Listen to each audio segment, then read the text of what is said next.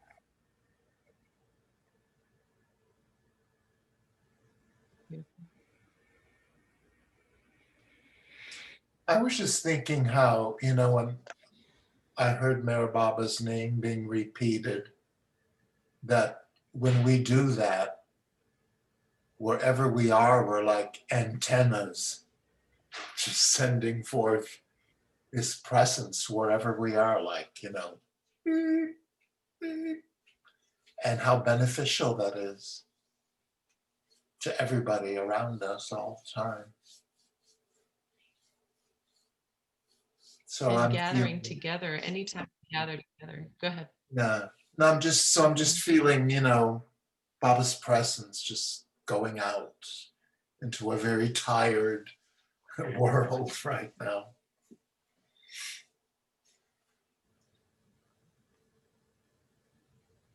I feel an attribute that I'm radiating is